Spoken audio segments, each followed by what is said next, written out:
Welcome back to Healthier Daily. I'm Dr. Ben Carter. We're taught that a daily walk is the purest form of medicine, and it is. But what if I told you that this simple, trusted habit could also be a trap laid in broad daylight? What if every step you take, filled with good intentions, is quietly loading a gun aimed directly at your brain set to go off in the dead of night while you sleep? This isn't about a sudden chest pain or dizziness. This is about silence. You finish your walk, feel perfectly fine, eat dinner, go to bed, and you don't wake up the same.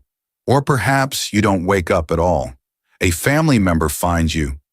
Your speech slurred, one side of your body lifeless, your world shattered overnight.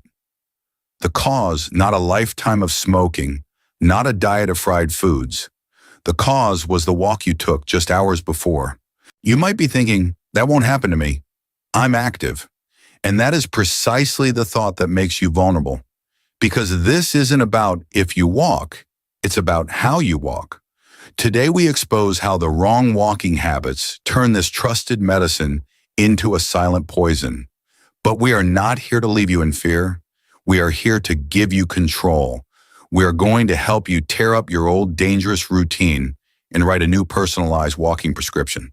To guide us on this critical journey, it is my deepest honor to welcome a man who understands the subtle language of the body better than anyone I know, Dr. Shigeaki Hinohara. Thank you, Dr. Carter. You described a danger with necessary urgency. A stroke does not begin when the body falls. It begins when we stop listening. For months, sometimes years, the body whispers its needs for water, for rest, for a different rhythm. If we ignore the whispers, it is left with no choice but to scream. This prescription we will write today is simply the art of learning to listen to the whispers again. A powerful way to begin. And to everyone watching, we want to know that you're with us on this journey. Please type the number 1 in the comments below and let us know what city or state you're listening from. It's wonderful to see how far our community reaches. And if you haven't already, please take a moment to subscribe so you never miss these vital health discussions. Now, Dr. Hinohara, every good prescription must start with the absolute fundamentals. What is the first most critical chapter in writing our walking prescription? The first chapter of our prescription, Dr. Carter, concerns the engine of the body. Before you even consider the road ahead, you must ensure your engine is properly fueled and cooled. The two most common and dangerous errors I see are fundamental misunderstandings of water and food. The first is starting your journey on an empty tank of water. I once cared for a patient, a retired mailman in his late 70s. He was a man forged from discipline, immensely proud of his lifelong stamina. For over 40 years, he walked miles every single day. In his retirement, he continued these long walks, but he saw carrying a water bottle as a sign of frailty. He would often say, "Thirst is just a feeling you push through it." One afternoon after a long walk on a particularly dry, windy day, he felt an unusual wave of fatigue and his hand trembled for a moment. He dismissed it. That night, his wife found him struggling to speak. He had suffered a transient ischemic attack, a TIA. His body was not weak.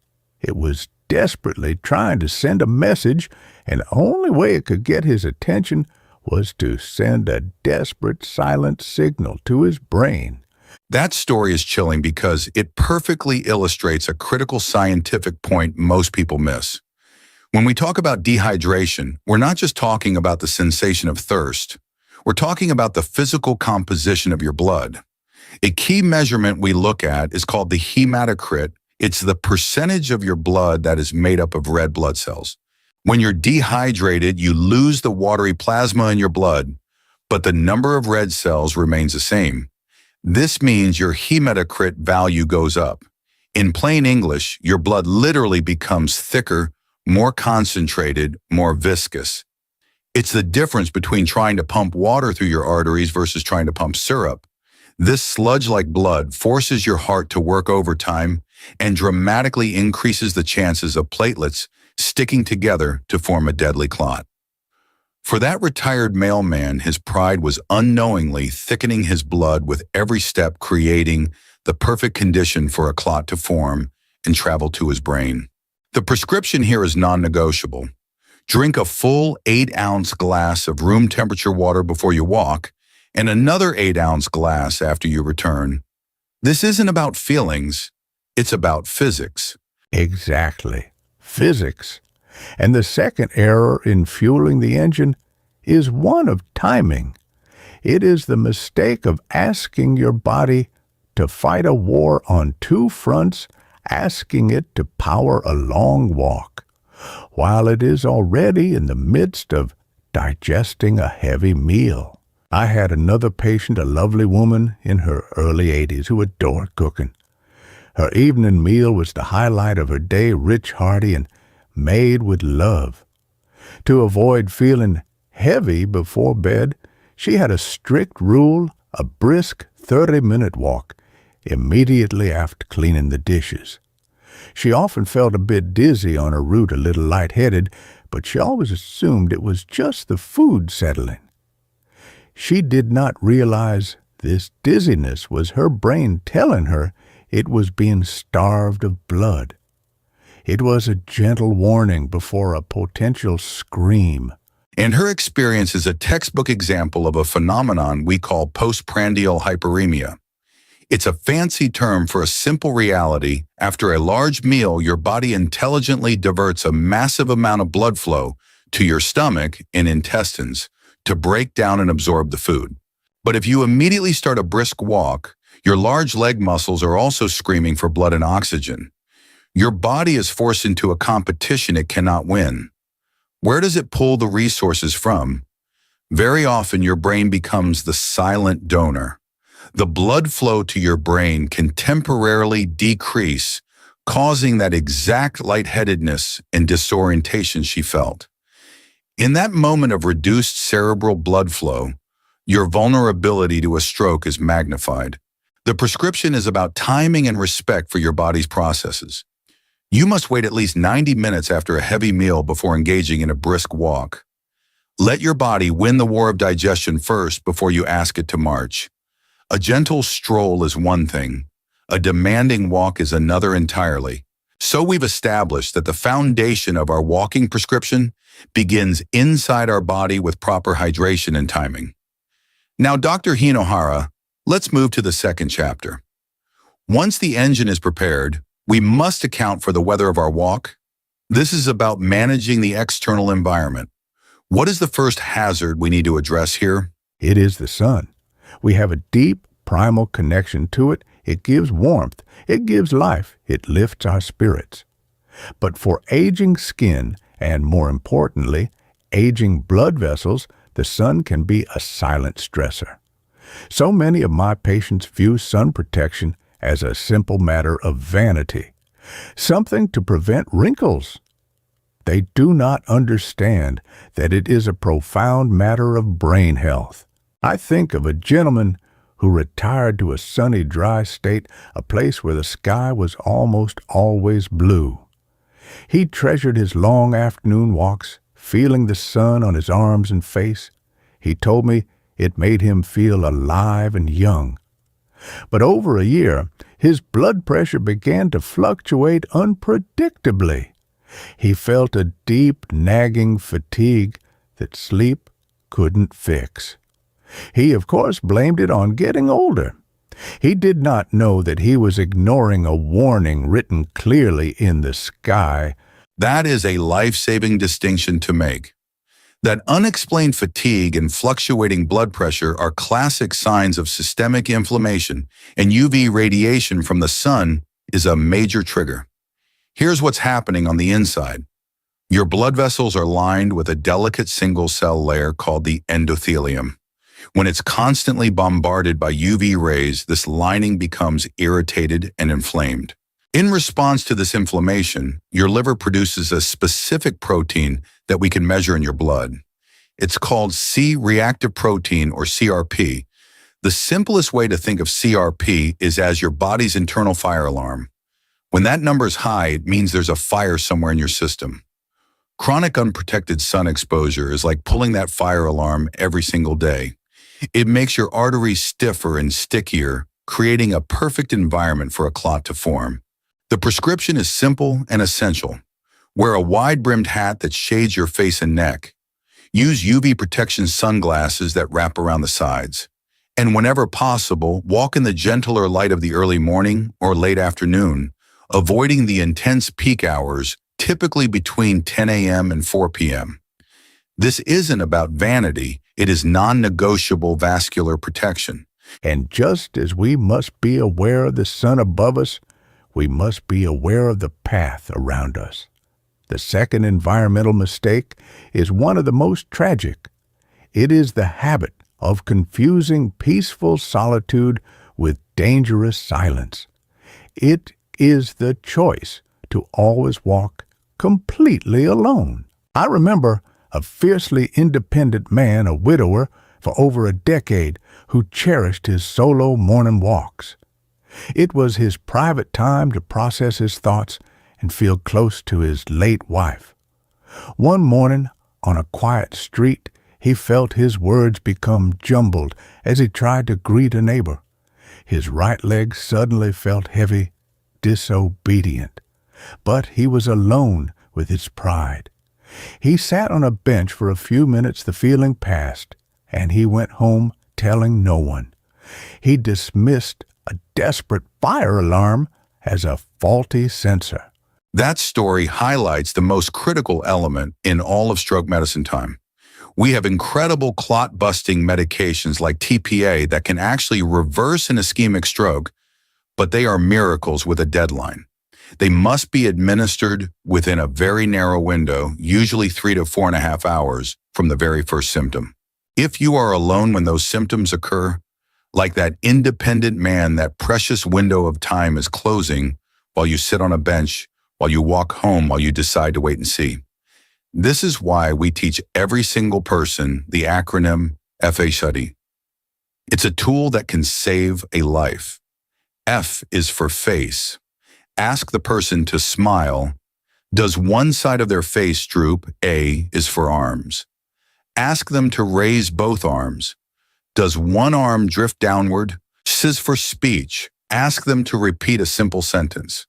Is their speech slurred or strange? And T is for time.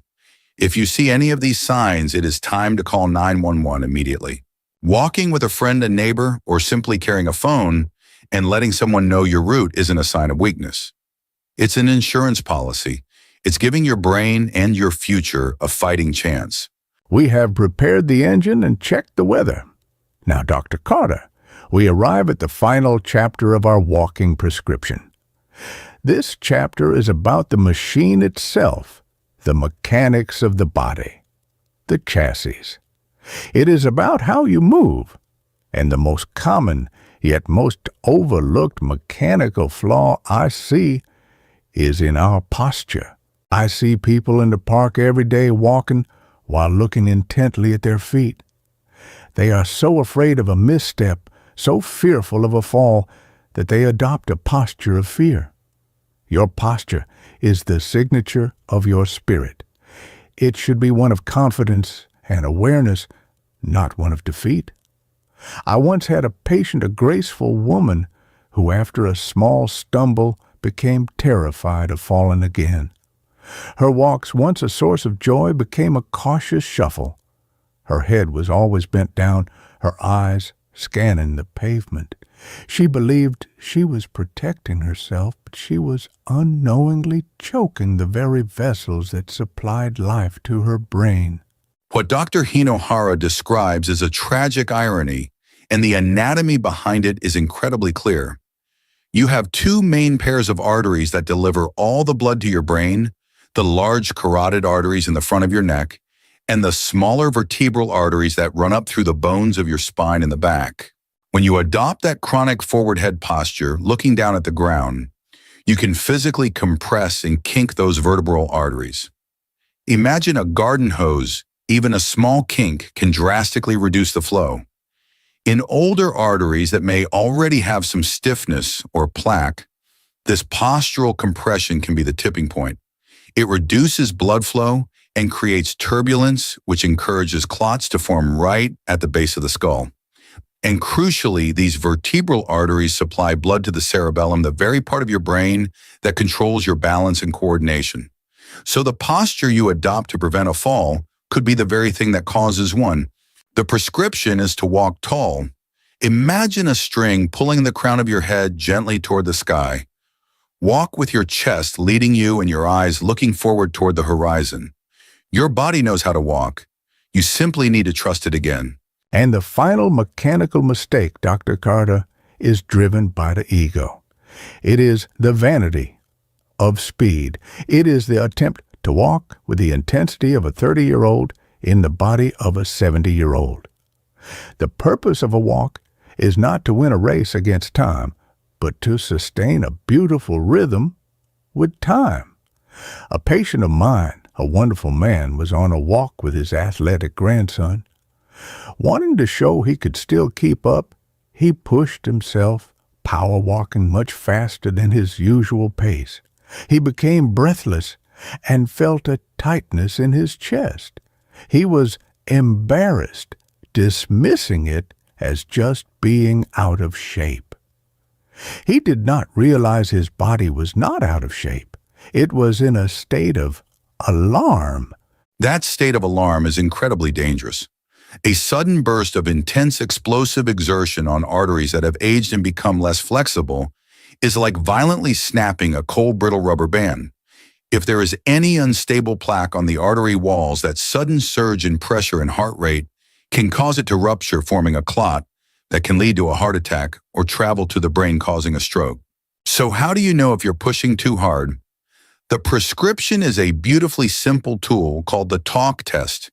It's the most effective heart rate monitor you'll ever own, and it's free. The rule is this: if you are walking at an intensity where you can still hold a conversation and speak in full sentences, you are in the safe and highly effective zone. If you become so breathless that you can't speak comfortably, you are pushing your system too hard. It's time to slow down. Gentle, consistent movement is what heals. Sudden, violent effort is what harms. So today we have written a new prescription together, a prescription that reclaims walking as one of the most powerful tools for your health. We learned that it's not just that you walk, but how you walk that truly matters. By properly fueling your body's engine with water and timed meals, managing your environment with sun protection and a safety plan, and respecting your body's mechanics with proper posture and intensity, you are doing more than just moving. You are actively engaging in stroke prevention. This personalized approach to walking for seniors is fundamental to protecting your brain health. By understanding these principles, you are learning to recognize the conditions that lead to dangerous clots long before you see any blood clot signs. This is the very essence of true healthy aging. Yes. Do not think of these as a list of rules you must fear breaking. Think of them instead as small but profound acts of kindness you show your body. Your daily walk should not be a task or a chore or a race. It is a celebration. It is a moving meditation on the magnificent life you have lived and the precious life you still have to live. Grant it the respect and the wisdom it deserves. You are not just walking a path on the ground, you are cultivating the path of your own longevity with every single step. Beautifully said, Dr. Hinohara. Thank you for your incredible wisdom today. And to our entire Healthier Daily community, thank you for joining us. If you found this conversation valuable and believe it could help someone you care about, please like this video and share it with them. And if you haven't already, please subscribe to our channel for more insights that blend science and wisdom. And finally, for our community, our most important question: based on your new walking prescription, what is the one small, simple adjustment you will make on your very next walk? Share your commitment with us in the comments below. Turning intention into a public promise is a powerful first step. Before we go, please remember, the information provided in this video is for educational purposes only and is not intended as a substitute for professional medical advice, diagnosis, or treatment. Always seek the advice of your physician or other qualified health provider with any questions you may have regarding a medical condition. I'm Dr. Ben Carter. Be well, and we'll see you next time.